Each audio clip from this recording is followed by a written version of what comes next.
Welcome back to Real Heroes with me, Baichung Bhutia. The Hooghly River is a lifeline of Kolkata. It's also extremely filthy. People like Guddu Baba could make a world of difference here. This man has dedicated his life to cleaning the Ganga. His passion and his love for the Ganga is what makes him extraordinary.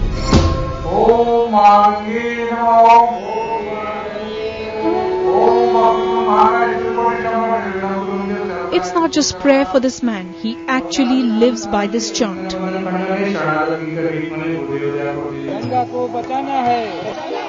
On any day, he's found at the bank of the Ganga in Patna along with his volunteers, armed with spades, baskets and love for the river. For the last 15 years, Guddu Baba has been leading the Ganga Bachao Andolan, awareness campaigns for those who take dips in the Ganga and for those who live by it. Legal battles to ensure that sewerage lines are not discharged into the river. Guddu Baba does not just leave it to prayers, he gets his hands dirty so that the Ganga can be clean. Ganga इस देश की सभ्यता और संस्कृति की प्रतीक है। इस पे आम लोगों को जागरूक रहने की आवश्यकता है कि कोई भी राजनीतिक दल या नेता गंगा के नाम पर किसी तरह का कोई छल प्रपंच नहीं कर पाए। Once a college teacher in West Champaran, Guddu Baba moved to Patna to live by the banks of the Ganga. Seeing dead bodies being dumped into the river and the faithful taking dips in the same filthy water, Guddu Baba started pulling out and cremating the dead. Ganga में लावारिस लाशें फेंकी जाती थी। इसके लिए मुट्ठी भर लोगों ने ये ही पीएमसीएच के पीछे से लावारिस लाशों की तस्वीरें खींची, आंदोलन किया। In 1995, he filed a PIL at the Patna High Court asking for the river to be made pollution-free. The campaign was then taken out onto the streets, involving those whose livelihood depended on the river. The result, the Patna Medical College Hospital stopped dumping dead bodies into the river and 2 of the 9 defunct crematoriums started running.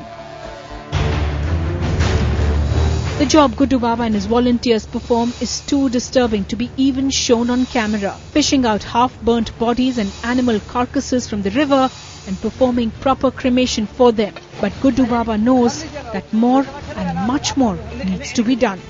सारे धार्मिक अनुष्ठान में एक बूंद गंगा जल चाहिए, लेकिन तुम अपना 1 घंटा बहुमूल्य समय इसको बचाने के लिए देते हो, तो तुमको किसी अनुष्ठान में बहुत भाग लेने की आवश्यकता नहीं है, क्योंकि तुम इसको बचा रहे हो। Call him a one-man army, Guddu Baba is a saint with a difference. A saint on a mission. For 25 years, Zaputo Angami has been a mother to the abandoned children of Nagaland. In this militancy-torn region, people have been leaving the orphan at her doorsteps, and she's brought up each and every child as her own. Today, Zaputo's home is facing a crisis. There's not enough funds to take care for these kids. But one thing that hasn't changed is her love for these children. It all began in 1973 with one child. I was a nurse in Kohima Government Hospital. When I brought home a child abandoned by his parents, the number slowly increased to 7 children. I wonder how come so many children don't have parents. There were times when rice was not sufficient for us and there was no money. 37 years later, the road still remains as difficult. Yet 85-year-old Zaputo Angami has never thought twice about her journey. In insurgency-torn Nagaland, the Kohima orphanage, founded by Zaputo, still stands as a symbol of love and strength for children without a home, without parents. The day we reached the orphanage, these little ones, an 11-day-old and a 13-day-old, have been left at the gates of the mother to all. With Zaputo is her daughter Nebunwo, silently supporting her mother in the best of times and the worst. Class o to over that tevon ki machamo so devo poki machamo di poto povaka lekatala asu ani tardike me kovaya ho to pipili to. The inmates' daily routine starts from 5 o'clock in the morning, which includes prayer, lunch, dinner and study. The home has established a government primary school up to class 4. Amen. Praise the Lord, praise the Lord. Praise Zaputuo's home runs on help that comes in bits and parts from the state government, well-wishers, the church and the Assam Rifles.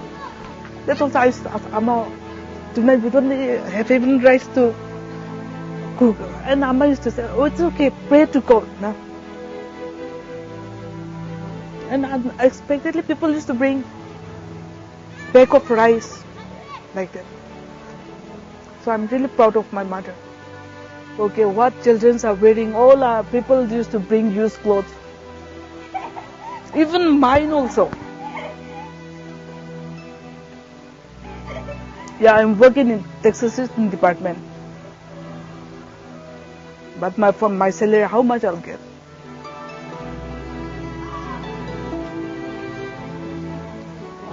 So this is our home life. These photographs remain a silent proof of the road travelled. 50 children have been adopted from the home since the time of its establishment. Some children have got enrolled in the Assam Rifles and the Assam Regiment of the Indian Army. Some have got jobs in the police services or home guards. If I were not in this Kohima orphanage, I would be somewhere else working as a servant, or I would not have been studying now. Villali and Vizoli came to the home when they were 3 and 4. Today, every day they make sure that the orphanage comes alive with music. And little Kevizenwo, all of 2, remains the darling of the home. A hug, a kiss, a hand reaching out. That's all that Zaputuo and Nebanuo need to carry on with their life's calling. I'm very moved by the stories I've just brought to you. These 6 real heroes have faced extreme hardship, but their passion for what they do has not diminished. India could do with more real heroes like these. That's all from me on this episode of Real Heroes. Goodbye.